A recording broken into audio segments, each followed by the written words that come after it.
स्वागत है आपका मेरे चैनल बायोलॉजिकल साइंस में। आपका बायोलॉजी का बोर्ड पेपर आज 28 मार्च 2024 को हो चुका है।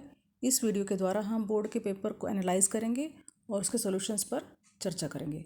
सबसे पहले आपका जो पेपर है आज जो आया है वो मीडियम लेवल का है, बहुत ज़्यादा सरल भी नहीं था और बहुत ज़्यादा कठिन भी नहीं। ऐसी उम्मीद है कि सभी बच्चे अच्छे नंबरों से पास हो जाएंगे। दूसरी चीज़ आपने जो इसमें देखी होगी वो है कि जो अधिकांश जो प्रश्न हैं उनकी भाषा सेम, जो आपकी बुक की भाषा है सेम वही भाषा दी गई है। और इसलिए जो बच्चे अपने नोट्स याद करने के बाद या उसके साथ अपने पाठ की रीडिंग भी करते हैं वो लगभग सभी प्रश्नों के उत्तर दे पाते हैं। परंतु जो बच्चे काफ़ी कुछ एक्स्ट्रा पढ़ लेते हैं परंतु लेसन्स को नहीं पढ़ते, वो कहीं ना कहीं कुछ प्रश्नों में अटक जाते हैं। तो इसलिए जो आगे आने वाले जो बच्चे हैं उनको भी ध्यान रखना है कि हम जो है नोट्स को भी याद करें, साथ में अपने पाठ की रीडिंग भी ज़रूर करें, क्योंकि बोर्ड का पेपर जो बनता है वो सिर्फ पाठ्य पुस्तक में से ही बनता है। अब चलिए देखते हैं इसकी सॉल्यूशंस। पहला प्रश्न, गैर एल्बुमिनस बीज का उदाहरण क्या है? तो इसका आंसर है मटर। मटर जो है उसके बीज में भ्रूणपोष नहीं पाया जाता। दूसरा, मानव जनन में प्रक्रियाओं को सही क्रम को चुनिए। तो इसका आंसर ए है। तीसरा, निम्नलिखित में से कौन सी महिलाओं में बंदीकरण की प्रक्रिया है? तो इसका आंसर ब, नलिका उच्छेदन।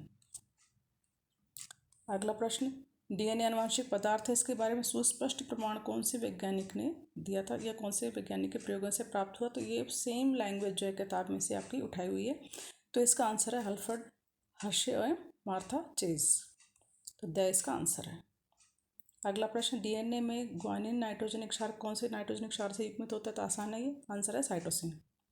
डार्विन के फिंच का उदाहरण है, तो ये अनुकूलीय विकरण। जीवाणु जनित रोग, तो इसका आंसर डिप्थीरिया है। अगला प्रश्न, निम्नलिखित में से कौन सा सूक्ष्मजीव सिट्रिक अम्ल का उत्पादन करता है? तो आंसर है एस्परजिलस नाइगर। अगारोज जल प्राप्त किया जाता है समुद्री घास से। जैव प्रौद्योगिकी द्वारा तैयार किया गोल्डन राइस में विटामिन ए पाया जाता है। समष्टि घनत्व घटाने वाले प्रक्रमों का सही समूह है। तो इसका आंसर मृत्यु दर और उत्प्रवासन। तो द इसका आंसर है। समष्टि पारस्परिक क्रिया जिसमें दोनों जातियों का लाभ होता है, आसान सा है ये। इसका आंसर सरोपकारिता। मानव निर्मित पारितंत्र का उदाहरण, तो इसका आंसर है जल जीवशाला या एक्वेरियम। अगला, खाद्य श्रृंखला के प्राकृतिक अंतर संबंध को कहते हैं? तो इसका आंसर आसान सा है, आहार जल। दक्षिण अफ्रीका के जोहान्सबर्ग में सतत विकास पर विश्व शिखर सम्मेलन कब आयोजित हुआ? तो इसका आंसर है 2002। हॉटस्पॉट का उदाहरण, तो इसका उदाहरण है हिमालय। रिक्त स्थान, त्रिकसैलिन के पश्चात केंद्रीय कोशिका डैश में बन जाती है। तो इसका आंसर आएगा प्राथमिक भ्रूणपोष केंद्रक। दूसरा प्रश्न, अंडोत्सर्ग के दौरान अंडाशय से उत्सर्जित अंडाणु को संग्रहण करने में झालर या फ्रेम भी सहायक होते हैं। तीसरा, F2 के लंबे पौधे के जीनोटाइप निर्धारण के लिए मेंडल ने F2 के लंबे पौधे का बौने पौधे संकरण करवाया, तो इसे कहते हैं परीक्षार्थ संकरण। डीएनए के क्षार युग्मों के घटते बढ़ने में उत्परिवर्तन को कहते हैं? तो इसका फ्रेम शिफ्ट है, ये एक प्रकार का बिंदु उत्परिवर्तन है। डैश सिद्धांत कहता है कि समष्टि में अलील आवर्तन उनके लोकस सुस्थिर होते हैं जो एक पीढ़ी दूसरी पीढ़ी तक स्थिर रहते हैं। तो ये हार्डी बैनवर्ग सिद्धांत है।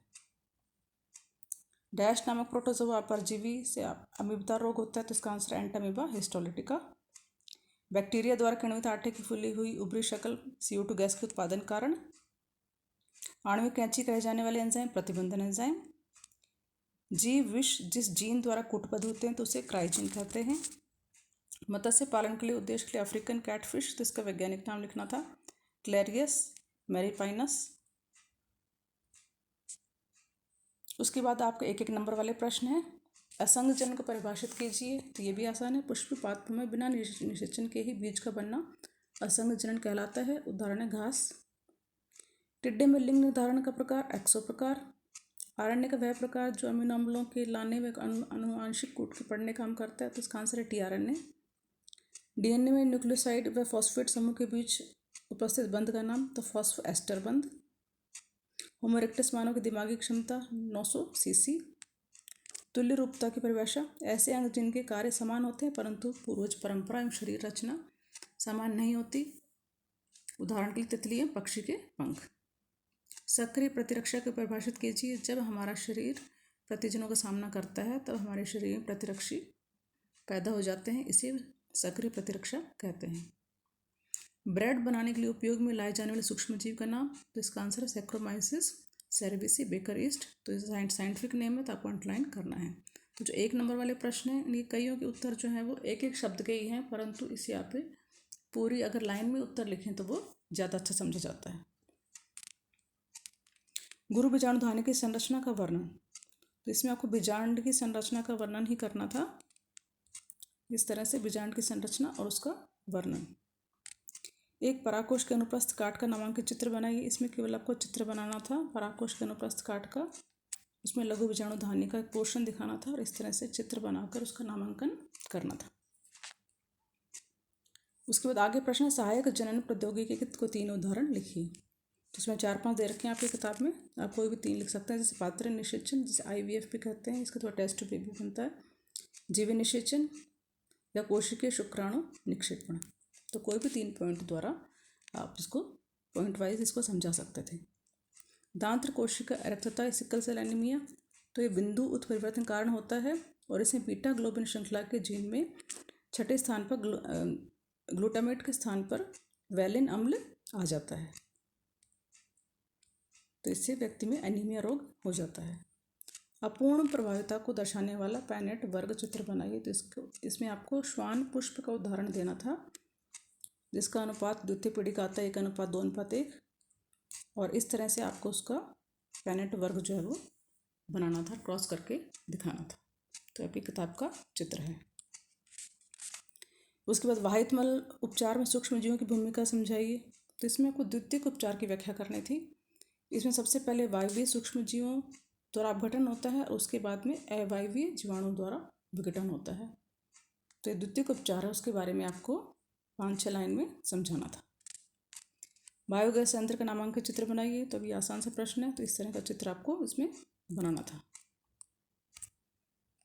उसके बाद है परपोषी कोशिकाओं में विजातीय DNA का प्रवेश करने की एक विधि लिखिए। तो इसमें 3-4 विधियाँ दे रखी हैं किताब में, आप लिख सकते थे।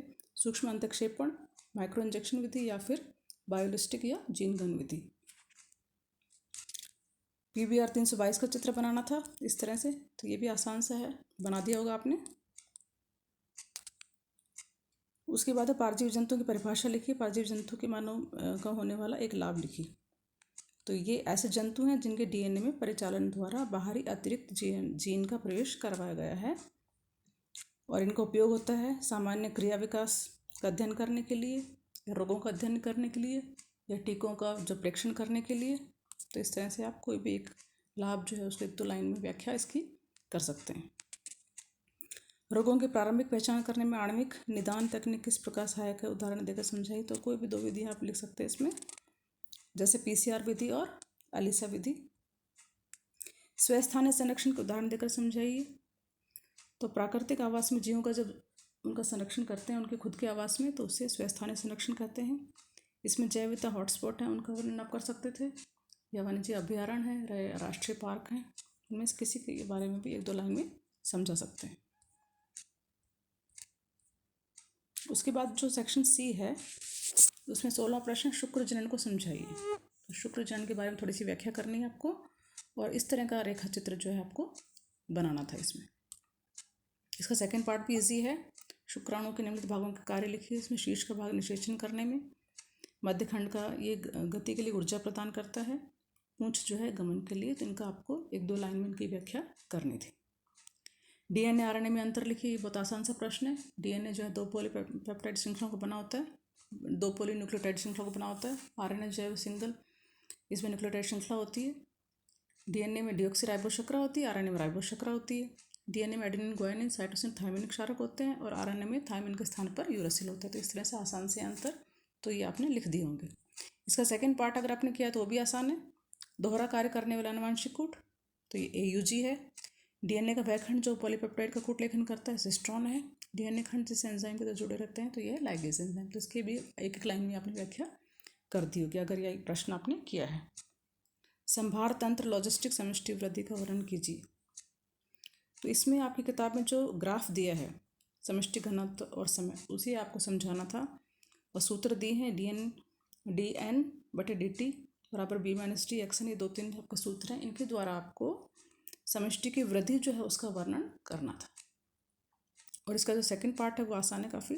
समष्टि को 3 विशेषताएं लिखी है, तो इसमें 3-4 विशेषताएं दे रखी किताब में, तो आप कोई भी 3 विशेषताओं की परिभाषा थोड़ा सा उनके बारे में जो व्याख्या कर सकते थे। इसमें जन्म दर है, मृत्यु दर है, लिंग अनुपात है, घनत्व है आदि।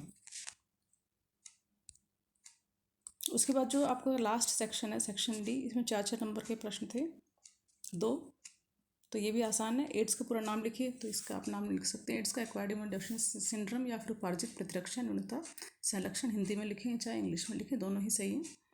और इसके HIV संक्रमण के 4 तरीके आपको लिखने थे, रोकथाम के उपाय। इसका जो सेकेंड अथवा वाला पार्ट है ये कैंसर के ऊपर है। संस्पर्श संदमन को परिभाषित कीजिए। तो प्रसामान्य कोशिकाएं जब अन्य कोशिकाओं को अनियंत्रित रूप से वृद्धि करने के लिए प्रेरित करती हैं तो उसे संस्पर्श संदमन कहते हैं। सुदम और दुर्दम अर्बुद, सुदम अर्बुद जो है मूल स्थान पर रहते हैं, हानिकारक नहीं होते ज़्यादा, लेकिन दुर्दम जो है वो दूर स्थान तक फैल जाते हैं और ये जो है वो मूल कैंसर का कारण होते हैं। उसके बाद कैंसर कारण लिखना था आपको, जो किरणों द्वारा, आयनिकारी किरणों के द्वारा हो सकता है, रासायनिक द्वारा हो सकता है।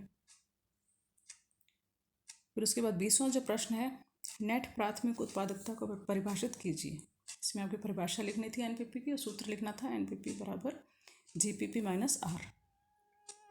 उसके बाद ऊर्जा पिरामिड सदैव खड़ी अवस्था में होते हैं, चित्र बनाना था आपको। और वो खड़ी अवस्था में इसलिए होते हैं हमेशा क्योंकि हर स्तर पर ऊर्जा का ह्रास होता है, इसलिए ऐसे पिरामिड हमेशा सीधे ही बनते हैं। इसका जो अथवा वाला प्रश्न है उसमें खड़ी फसल को परिभाषित कीजिए। तो खड़ी फसल है किसी वातावरण में मौजूद जीवों का कुल बायोमास खड़ी फसल कहलाता है। इसका दूसरा भाग जो है, एक स्थलीय पारितंत्र में अपघटन की प्रक्रिया में की महत्वपूर्ण चरणों को समझाइए। तो अपघटन के चरण लिखने थे आपको। अपघटन में चरण खंडन, निक्षालन, ह्यूमस बनना, खनिज भवन आदि। तो ये था आपका बोर्ड का पेपर। आशा करती हूँ आपको कि अंदाज़ा लग गया होगा कि आपके कितने मार्क्स आएंगे, और ये वीडियो आपके लिए यूज़फुल रहेगा काफ़ी, और आने वाले जो बच्चे हैं उनके लिए भी फ़ायदेमंद रहेगा।